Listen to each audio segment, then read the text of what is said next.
This is Digital Marketing Depot, broadcasting live. I'm Karen Burka, your webinar producer. Thank you for joining us today for the State of Retail Media, learnings from 100 retail brand executives. We are very pleased to welcome Ginny Marvin, Editor-in-Chief at Third Door Media, and Andreas Reiffen, CEO at Crealytics. Now, before I turn the webinar over to our speakers, I want to tell all of you a couple of things. If you need some help or have a question for our speakers, just use the Q&A box, and we will do our best to help you.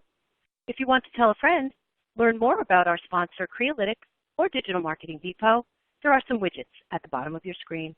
Just click on them, and they will take you where you want to go. Remember that you can customize your audience console to move or resize any windows that you have open. Now, we are going to hear a lot of great content today.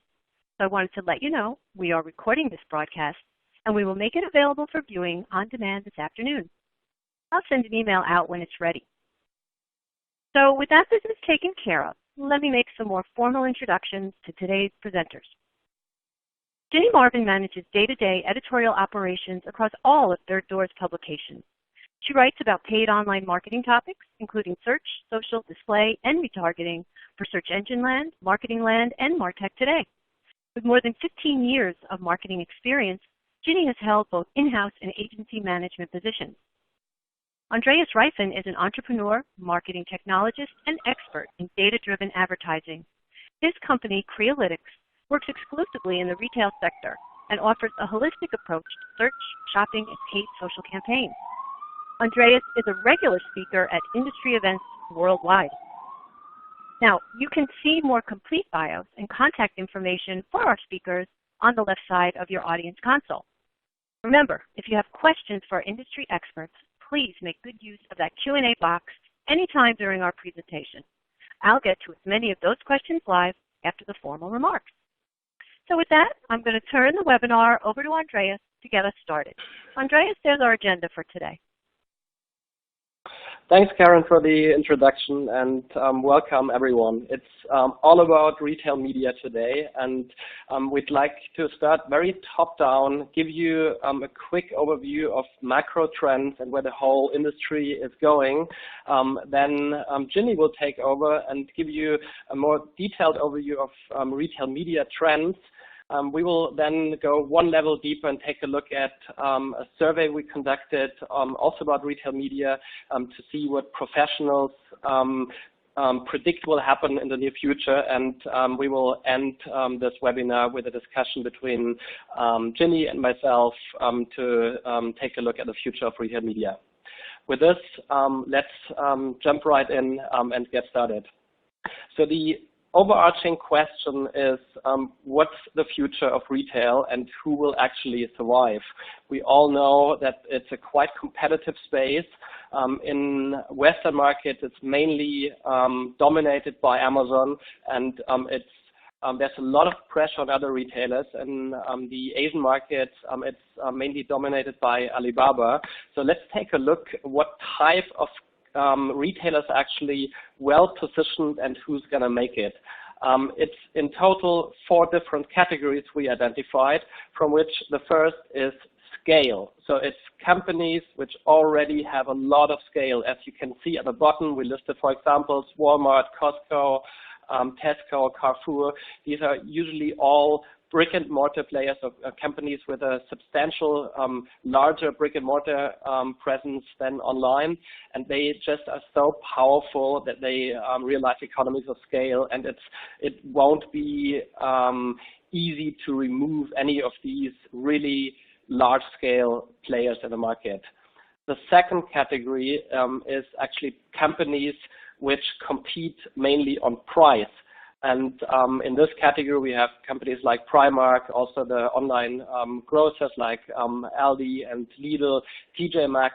So essentially, if you are somewhere in the middle of the market, you're not really high-end luxury. If you're also not really low price, then it's a very, very tough game. And we see that the price leaders, they actually tend to perform really well. We have Inditex, which would probably fall into the same category. And then, and this is in the context of today's webinar, the most important aspect, we see platforms on the rise. And these are usually online players which hybrid business model. So they combine retail and marketplace platform business. And then we have also a few like Alibaba with a pure marketplace model. And we clearly see that the biggest trend we have is that everyone seems to have understood that marketplaces, platform businesses are just the dominant business model compared to a traditional retail model, and many companies have massive initiatives to move their business away from pure retail and more towards platform-oriented businesses. And in this exact same context, we find lots of companies which focus on product. These companies have built substantial brand equity and tend to sell more and more through these platforms and marketplaces instead of having a wholesale model which they favor. And it's clear that the trend seems to be clear that most of these single brand retailers, they also favor marketplaces because they give them more control, for example, on the pricing side. And it's something where we see hundreds, if not thousands, of brands thriving, mainly in this marketplace environment and eventually not focusing that much on their DTC efforts anymore. And if we take a look at this picture here, we listed quite a few different retailers here, but we saw the field splitting up. So on the one hand, we have companies which morphed or are in the process of pivoting from retail into platform strategies. In Europe, it's pretty clear. There's Zalando. They started as a pure retail business, but they are clearly focusing on the platform strategy. With Walmart, we see the same. They started their sponsored product solution. They try to scale the marketplace. So it seems to be clear that the big guys, the ones who are really ambitious in the space, change their business model. And then we have some others which chose another path, and they didn't pivot from retail into platform businesses. They sometimes struggled, and many of them are not in the market anymore. And we have some in the field in the middle which have substantial scale, but they also need to watch out and see where they also move into the platform direction or they find any other way to thrive in this competitive field. And this kind of sets the stage for what Ginny is going to present, because it's clear that the economy is on the rise, and this has many implications, and Ginny wants to give you an overview of what's going on in the retail media space. Great, thanks so much, Andreas. Yes, I'm going to go just start looking at some of the key trends that we're seeing in retail media. And first and foremost, and this really plays into what Andreas is talking about, is the retailers are seeing and understanding the value of their own shopper data. And, you know, obviously one of the reasons that they're seeing that is Amazon. You know, when you go to Amazon now, there are ads, there are the headline banner ads, there are sponsored product ads, and not just at the top anymore. You'll see those native sponsored product ads sprinkled throughout the search results pages. And we can get into the whole discussion about how this ads algorithm is also tied in with organic visibility. But really, the drivers here are having retailers understanding that the value in their shopper data will help them enhance their relationships with their brands and also provide, obviously, monetization opportunities as well, if it's done correctly. And so with that comes demand for ad tech solutions. And, you know, we're seeing this they're bringing in ad tech either in-house or in third parties to power these vendor marketing programs, working directly with brands in many cases to customize offerings with brands that are unique to them and take all the advantage of that shopper data that they have to facilitate targeting and really lift up those relationships that they have with their vendors. And also, obviously, to, again, like we touched on, to monetize that shopper data. And, you know, the strategies in terms of how that monetization then gets leveraged within the company, I think we're going to talk about in a little bit. But, you know, it's a new stream of data and, new stream of funding built on the value of this data. And so if we look at kind of the two options, so Walmart is an example. What we've seen Walmart do is they've brought their ad business in-house. They used to work with an agency that ran this for them. They have been acquiring, they bought Polymorph to help kind of power these native ad campaigns and reporting for brands as part of that ad tech stack that they've really been investing in. And just this past week has brought in API partners to make it easier for brands to start promoting their products on that marketplace with sponsored products. So that's one way that we're seeing this. And what Walmart really, one of the differentiators it's taking in terms of how it's positioning itself against Amazon is from the omnichannel standpoint. So it has incredible penetration, obviously, in the online world, but really their offline data is you know, unparalleled in the U.S. And so they're talking about, you know, you're going to be able to use omnichannel data to power your vendor marketing programs with us. So, you know, I think that's where we're seeing Walmart sort of stake its ground, and we'll see how it works. You know, it's been a work in progress for Walmart, and it's really, really early days. So it's going to be a very interesting case study to watch. And then the other route here is third-party ad tech. So all the retailers that are saying, you know, we want to do this, we want to, you know, build these programs, but we're going to do it with third-party tech partners. So you saw Microsoft buy Promote IQ, and they basically facilitate the ad businesses on retailer sites. Merkle just launched a division called Newstream Media, where they are working with retailers to leverage their data and kind of power these programs using Google's ad stack, though.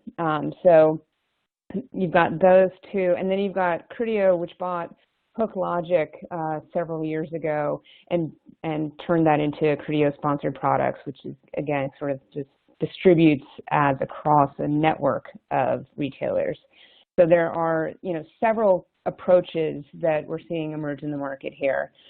And then with all of this is brands are increasing their shopping budgets, and with that comes greater competition.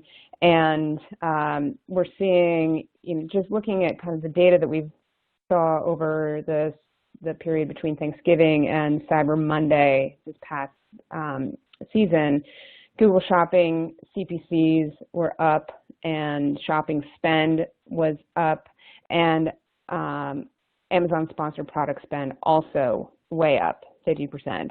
So we're going to keep seeing this, I think, you know, more more brand budgets, commerce budgets going to shopping, and now it's going to be a question of how to strategically leverage those budgets across these new offerings. So with that, I'm going to turn it back over to Andreas. Thank you, Ginny. let's continue and take a look at what actually came back from retail brand professionals from the market. So what we did is we ran a survey with 100 different retail brand executives. The majority of these interviewees are from the US top 200 companies, and they're all senior decision makers working either in marketing or e-commerce departments. So let's dig into this.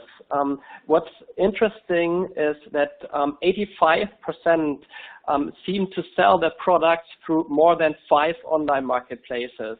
So this shows us that many of the brands seem to see quite an opportunity to have something which lives in between their DTC business, where they have full control, full access to their customers, and the wholesale model, where they have just no control at all on the marketplaces. While they don't fully own their customers, they can still advertise directly to them, and it seems to be just favorable because these marketplaces, they already have so much traffic, and the products tend to convert well. So from an ROI perspective, in many instances, it seems to be a pretty good solution for a single brand retailer to put the products out on a marketplace. Also interesting is that the flagship product of the flagship advertising product of these marketplaces is sponsored products. So 83% of all the companies who are present on online marketplaces use this advertising format in order to push their products to the right audience, get premium positionings, and just increase revenues.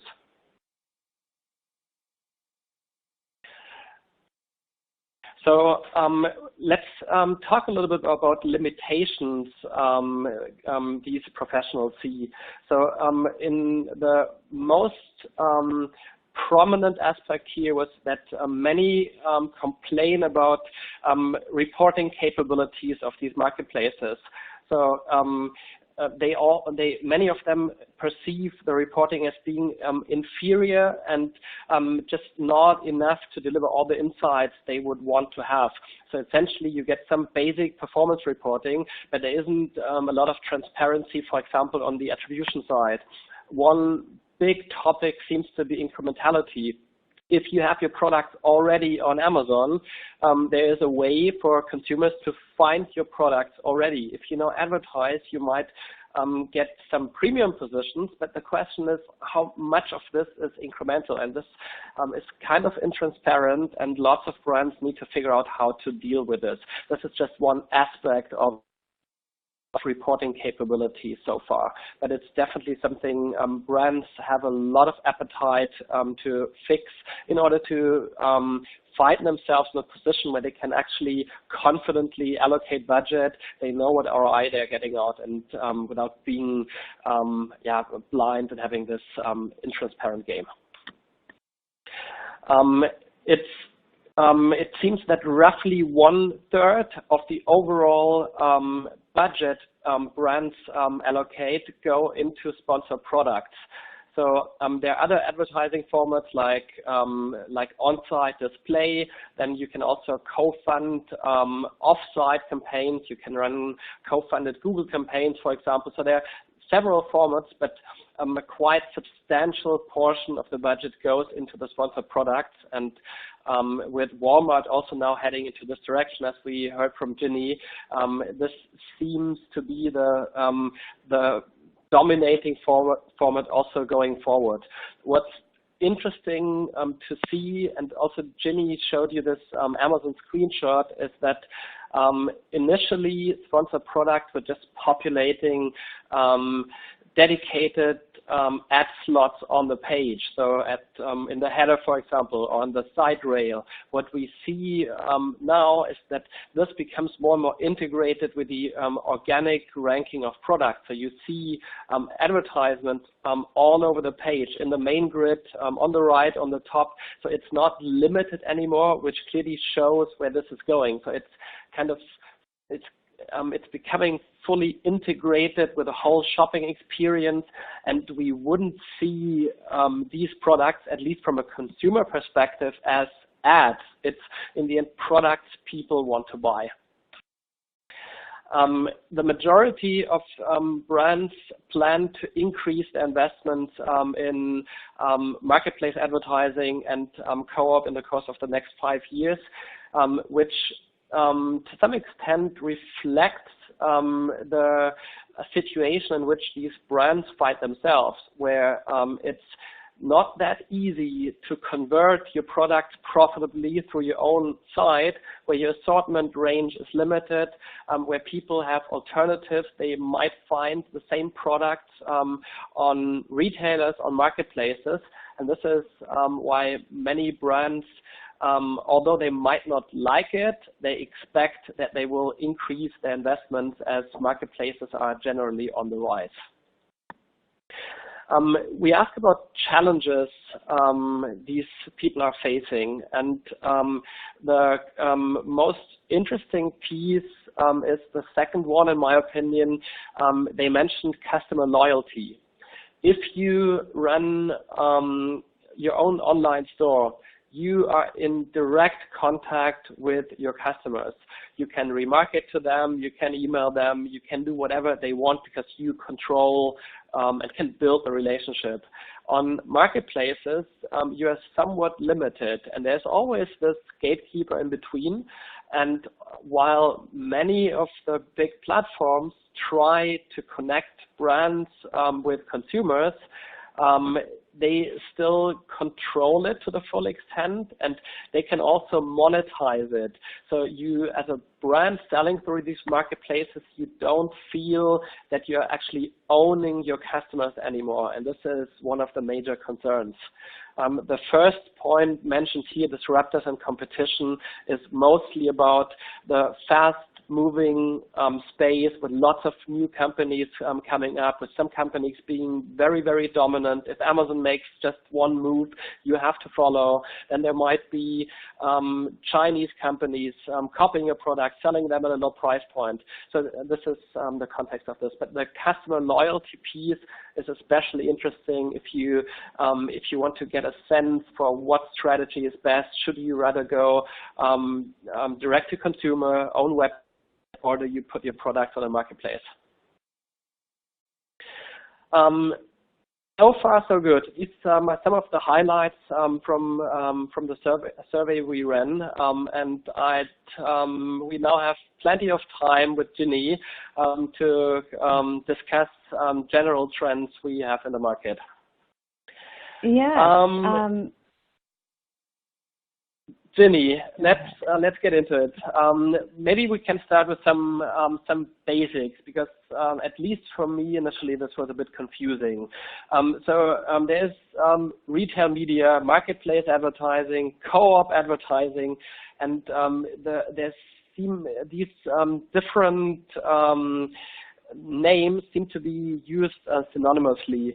Can you explain what the difference between co-op advertising budgets and the retail media budget is?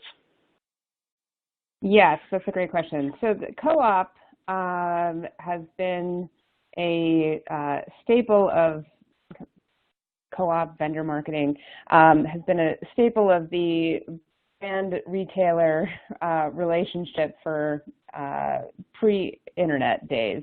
And so these are dollars allocated to specifically helping to push product at the retailers, the specific retailer level. And so those are typically, completely separate budgets from your media budgets, which are things like, your Google ads, your shopping campaigns, those kinds of initiatives. But like we're seeing now, you may have both co-op dollars and retail budgets going onto these marketplaces now. So with the retailer marketplaces, so there's kind of you may have many teams interacting with the retail sites at this point. So it seems that co-op is just part of the game if you sell products to a retailer, and it seems to be quite mandatory. Yeah, you have a certain purchase volume, and a portion of this automatically goes into co-op, and it's usually seen as a cost item more than some investment. How do you see this on the retail media side? This is supposed to be a pure media rationale where you have an ROI in mind. Is it truly this, or is it, do you rather feel it's a bit of both? So is it voluntary spend all the time, or is it to some extent relationship oriented? Yeah, I think we're now seeing a bit of both, and there are, those co-op programs are now being run through these,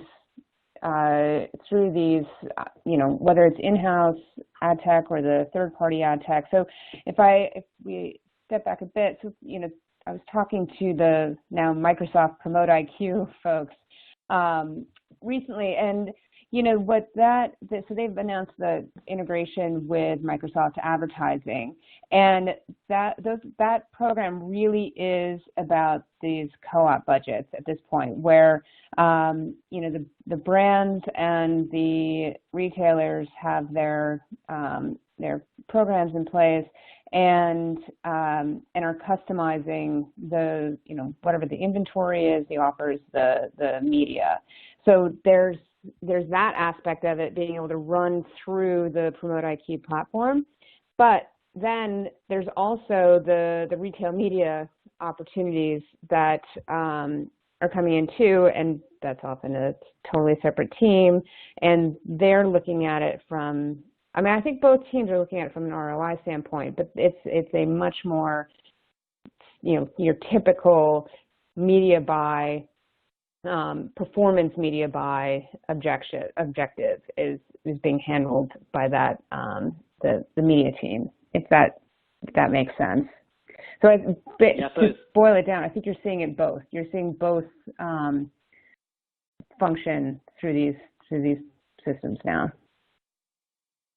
Let's stick with the basics for the time being, and go into the details of what advertising formats are actually available via marketplaces. So if you are a brand and you want to sell now through Walmart, what is in there for you? And we can segment this by on-site versus off-site.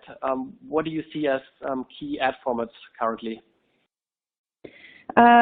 So the primary format is the sponsored product format.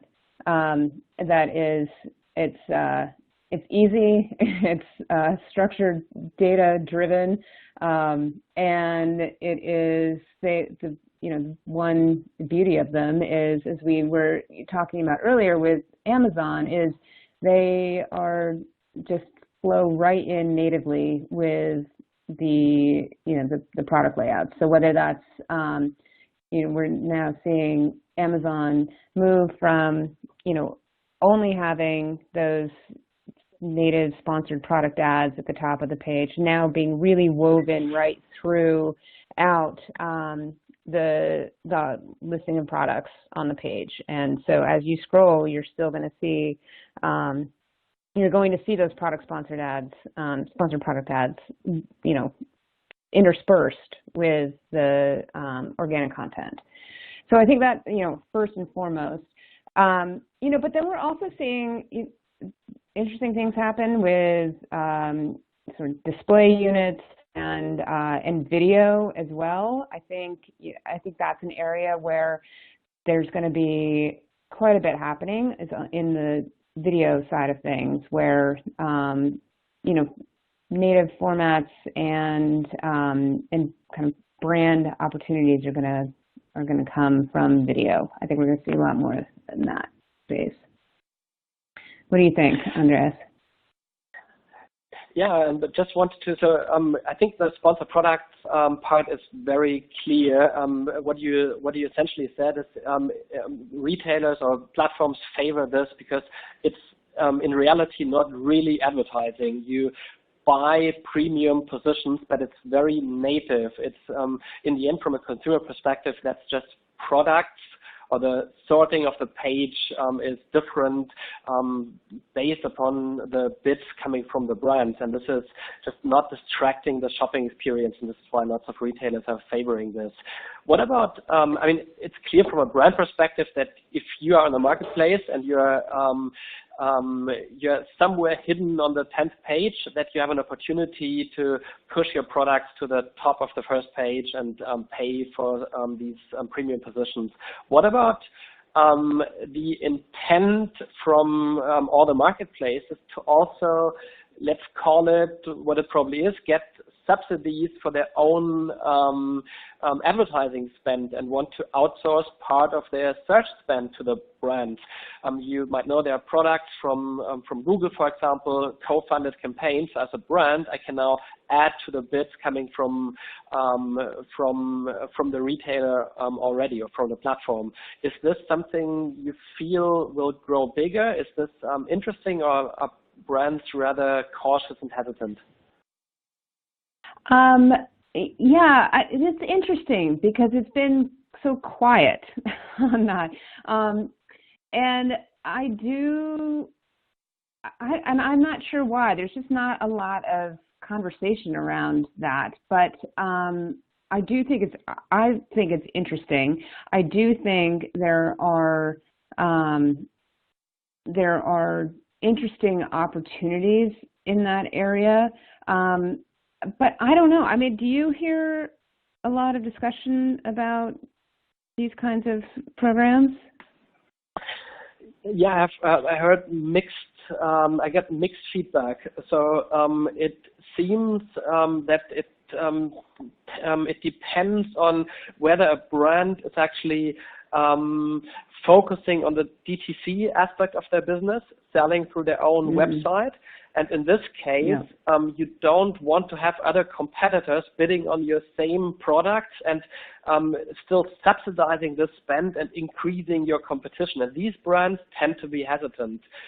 But brands, like let's take some of the larger brands in the beauty space, they do not have a substantial DTC presence, and what they seem to do is it's a simple investment rationale. They see what impact they get selling through their own sites, so driving traffic to their own properties, how this traffic converts, and what ROI they get out of this, versus I just add a little bit to the bid of the retailer or the platform. I increase the marketing and I might see a much higher ROI. And in this case, it means pull your budgets away from search for DTC and rather drive the traffic to where it will convert anyway. And so it's a bit mixed, and I feel it depends on the brand's background. Right. No, I agree. And I also think it depends on the brand's infrastructure.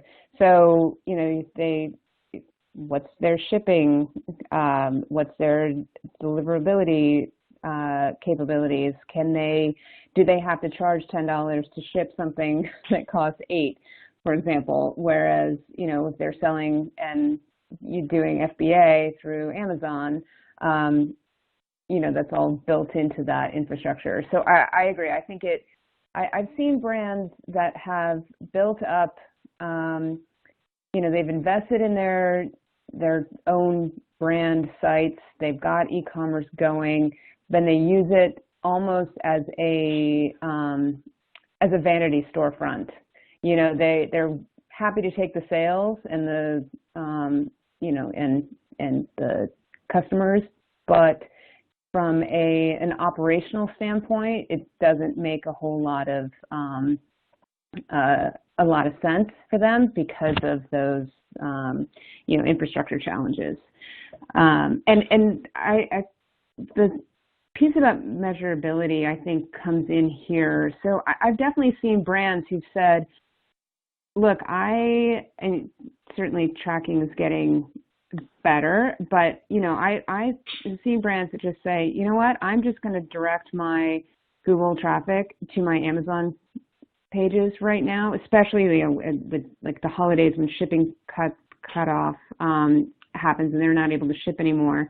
They just turn their budgets over to direct from Google search to their Amazon pages, and they say, you know what, I may not be able to measure it exactly, but I know there's going to be a sales lift, and rather than not spend it all, that's what I'm going to do.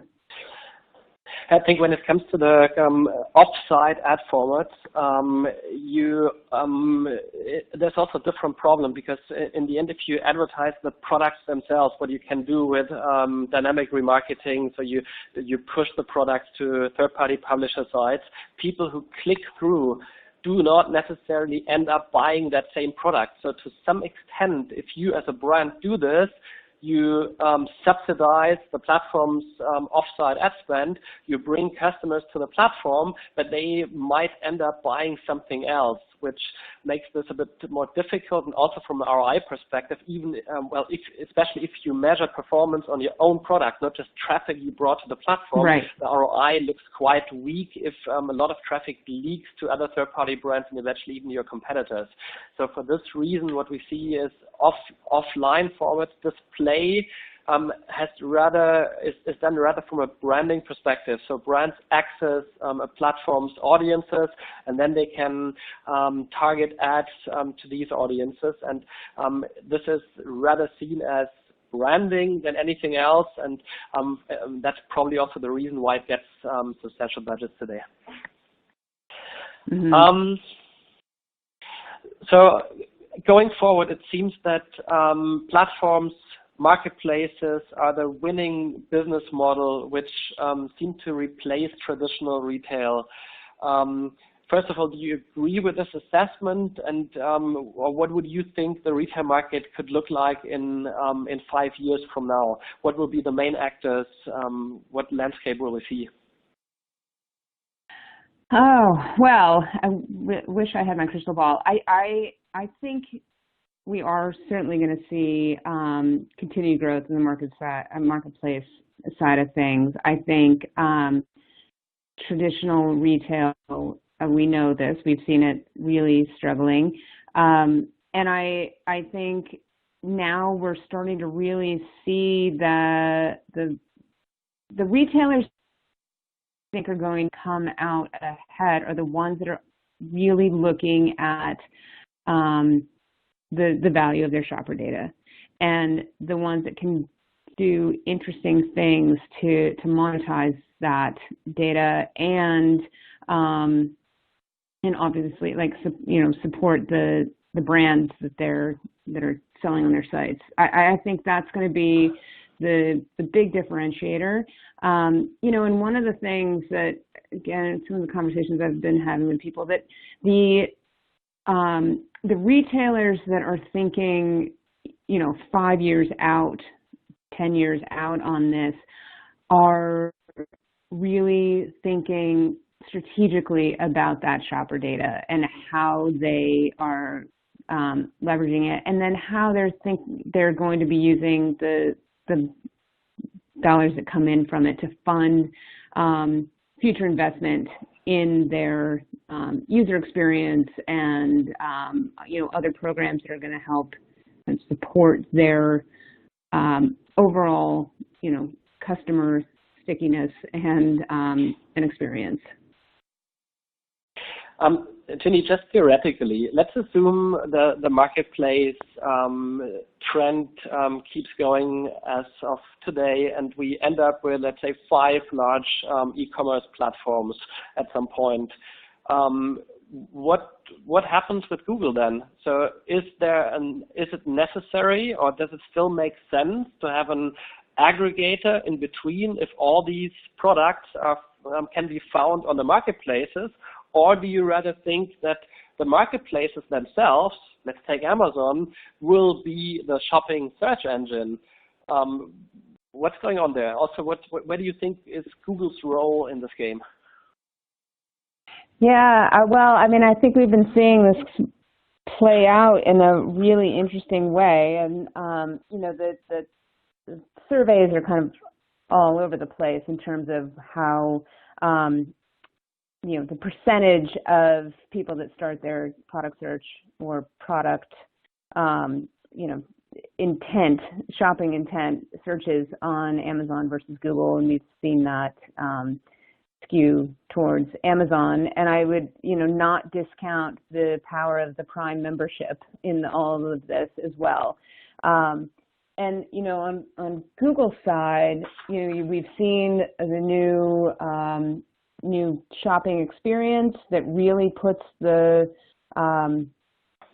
what was Google Express, now Shopping Actions, which is the buy on Google functionality, basically the on-platform purchase capability, that's really been put front and center. And that program has had a number of fits and starts. But this, I would say that redesign is launched, it's in the US and it's in France, is a real test of that buy on Google positioning. And the other thing I do think is interesting that we just saw this week is Google making more organic product listing exposure in search results. So we've seen the popular products just rolled out on mobile, and these are organically delivered product listings that are generated through both crawling of schema, structured markup on retailer sites, as well as feeds submitted to Google Merchant Center. So you don't have to advertise anymore to get your leverage your feeds through Merchant Center and be able to show in the search results, which I think is really interesting to see. So, obviously there's still a big focus on ads, and those shopping ads have been injected in more and more platforms or properties in Google. So you've got shopping ads in search results, obviously, but you've got them in image search, on YouTube. They'll be coming to Discover feed. So, the ads are getting extended to more and more surfaces, but the organic movement there is really interesting as well. If you see the competition between Amazon and Google, and my impression is that it's Google can certainly compete from let's say the software side, building the platform, displaying the products, personalizing them, but what about logistics? Is maybe Google's biggest limitation that they don't have a logistics backbone? So in order to get the scale Amazon has, is it doable without having fulfillment? And this seems to be a side where Google is weak. Do you think this matters? Yeah, I think that's really interesting because, what Google can offer the consumer is a view across the broader landscape, right? So you're not just in the Amazon, purview. You can look at products across, independent brands, retail, and then the shopping experience is obviously on whichever site that the consumer chooses. I'm not sure it's necessarily a weakness per se, but I do think that that's why you're seeing this buy on Google push. It's that, the ability to just click add to cart, click the buy button, and that's it from the consumer's side of things. They're done. They don't care about how it gets to them, but it's the retailers to figure out how to keep up with Amazon sets the pace, and now you're seeing Walmart set, and Target all chasing the last mile. How do you get it in the consumer's hands as fast as possible? And, but that's not just on the delivery side. We're seeing interesting stuff happening with the buy online, pick up in store as another way to differentiate and offer consumers options to get their products quickly. So I guess to answer your question, I think it is, I don't think it's a good business for Google to get into the logistics. I don't think that makes any sense for them, and I think they saw that with trying whatever was called 15 different times, Google Shopping Express, Google Express, when they were actually doing the delivery. I think that's not their bread and butter, and so I don't think it serves them to try to make that work for them. All right, Ginny, one last question before we hand back to the audience to cover more questions from them. I had a conversation with Scott Galloway roughly a year ago about sponsored products on Amazon. He said something interesting along the lines, this is no advertising, this is rather a sales tax, and brands will soon regret that Amazon ever invented this ad format. What do you think? I get what he's saying. And yeah, you have to pay to play the game, 100%. I am not sure regret is actually going to be the end result here, though, because I think that there is, from a product discoverability standpoint, those ads can really be a lifeline for sellers and brands on that marketplace. And the way that, Amazon works in particular is it's a flywheel. The ads drive the product visibility on the organic side as well. So I'm not sure I agree with him there. Is it a tax? I guess, sure. It's the cost of doing business. I think that's the reality. And so to play on Amazon these days, you've got to pay. It's probably easier for the challengers in the market, right? Because if you're already ranked well on Amazon, if your brand is well known, you already get all this exposure. If a small brand attacking one of the big guys, previously was just impossible to rank your products anywhere close to the big guys.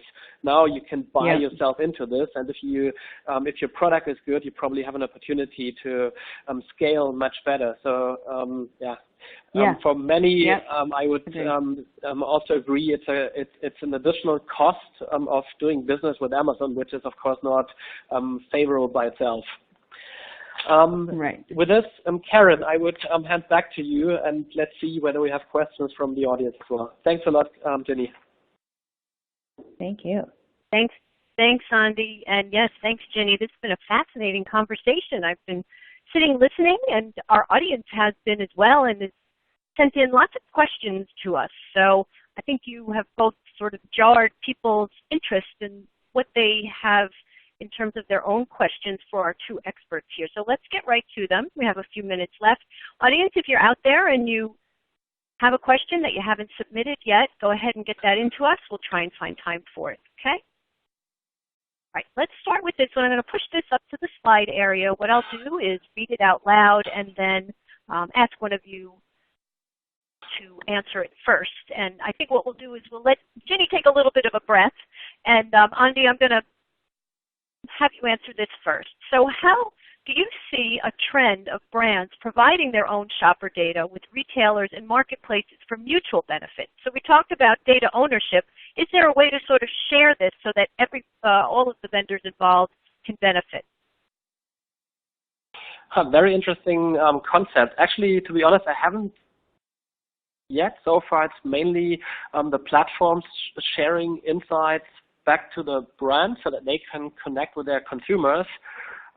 But certainly it could potentially also work the way around. I mean, if a platform has a better understanding of the target audience of a certain brand, they might be able to leverage this.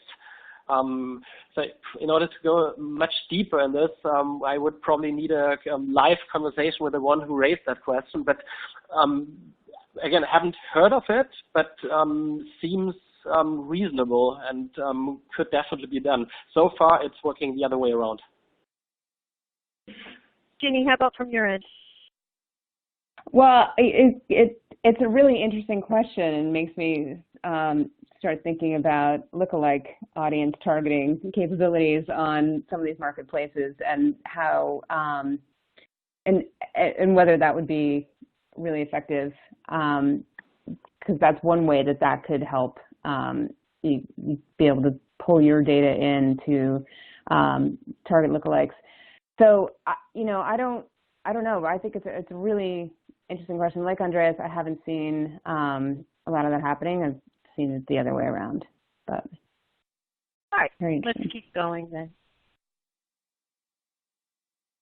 All right, here's another good one. Andreas, I'll start with you on this because you may have some insights there. What is the source of the retail media / Amazon ad budgets?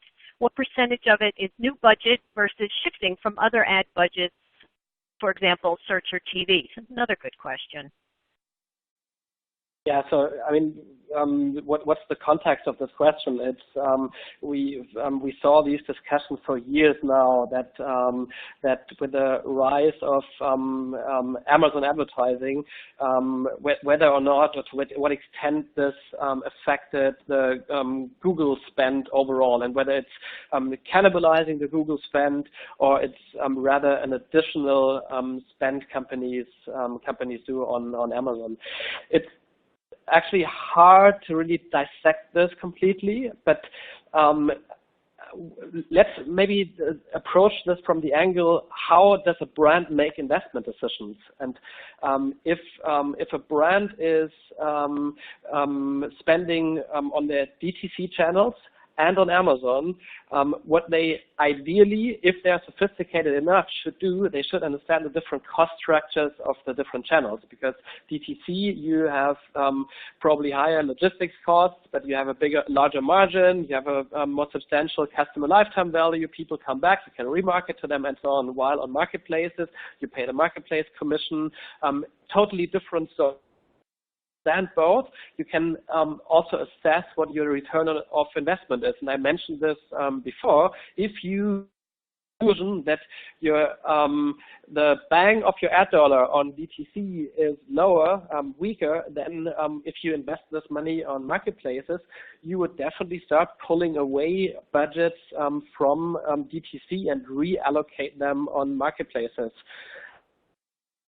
So I think there is cannibalization to some extent in a scenario where a brand exclusively sold through Amazon. My impression is rather that in order to stay in the game, you have to play the advertising game, like it or not. You are forced into it in order to compete. And if all the companies are doing this, and we are already in a situation where the vast majority of the brands selling to Amazon are using sponsored products. In this case, it's just an additional cost factor. So I don't think that the budgets are necessarily pulled away from somewhere else.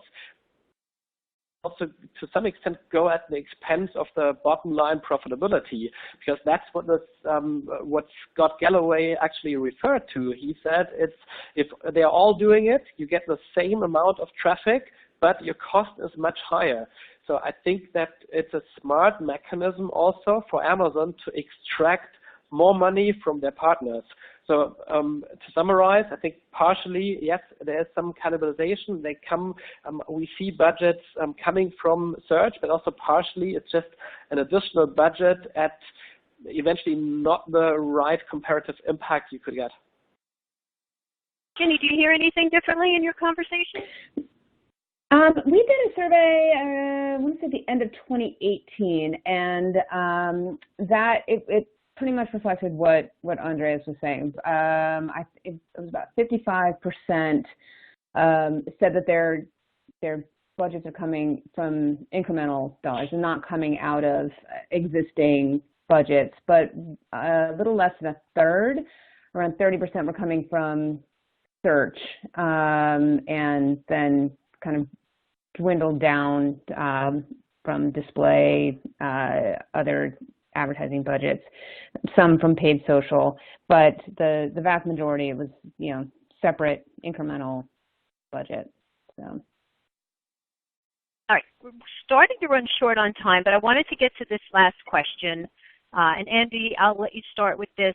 Do either of you have any insight into how a brand's organizational setup should look like to successfully run both direct-to-consumer and third-party platforms? Because clearly this whole change in dynamic could affect what your marketing department looks like. So, Andy, have you seen any shift that way in terms of what brands are staffing and giving in responsibilities? Yeah, maybe first explain what the context of the question is, and I can rather refer to problems, issues, and rather than that I can point out to the perfect solution. So here's the thing. The marketing guys usually were in charge of DTC, and they usually are experts in what they are doing, data-driven advertising. They understand the rules of exactly this game. Now, as marketplaces are on the which traditionally, there are retailers pivoting or who have pivoted from retail into platform business marketplace. So traditionally, these marketplaces were usually in the wholesale department. And these guys had nothing to do with digital advertising, but they just inherited this new discipline. And the big question is now, should it stay where it was, but eventually the marketing guys execute it and you have overlapping responsibilities and no clear ownership, or do the wholesale guys own it at the full extent to build the same capabilities? And this is, I think, the problem we are seeing here. So what is needed, and again, I don't have the perfect solution for how to structure it, but you have to tie things together. What I mentioned before is, in the end, you have to make an investment decision. You just have so much advertising money in your pockets, and you have to decide where to invest it. And there must be a holistic approach so that we don't manage this in silos and assign some random budget to either of the two. And I think that's something where we rather need to consolidate things, no matter what the department is then called, or where we position this with wholesale or the digital marketing guys. But there must be one single investment decision across the two, and this is exactly what's where many companies are struggling with their legacy structures they still have in place. Ginny, last word on this? I completely agree, and I think it's the managing all of this also extends to broader teams. So it's not just media. It's going to be, do you have your product pages, are they being optimized? Do you have teams that are responding to customer questions? Do you have teams that are responding quickly to delivery challenges? Because all of that's going to affect your performance on Amazon in particular, not to mention obviously your relationships with your customers. So I would just absolutely concur with Andreas that there needs to be a holistic approach across the board. And obviously there's going to be team structures within that, but there needs to be a kind of overarching discussion about strategy. Great. Well, thank you, Ginny. Thank you, Andreas. Unfortunately, that is all the time we have today. So we have just heard a very informative and timely presentation. And audience, I want to thank you for those great questions. I'm sure you enjoyed as much as I did listening to Andreas and Ginny talk out a lot of these topics, and there were a few questions that we didn't have time to answer. I just want to let everybody know we'll be passing them along to our friends at Crealytics for follow-up. I do want to thank Crealytics for sponsoring our webinar today, and you can visit their website, as you see here, at www.crealytics.com. That's all for our broadcast. We look forward to seeing you next time, right here at Digital Marketing Depot.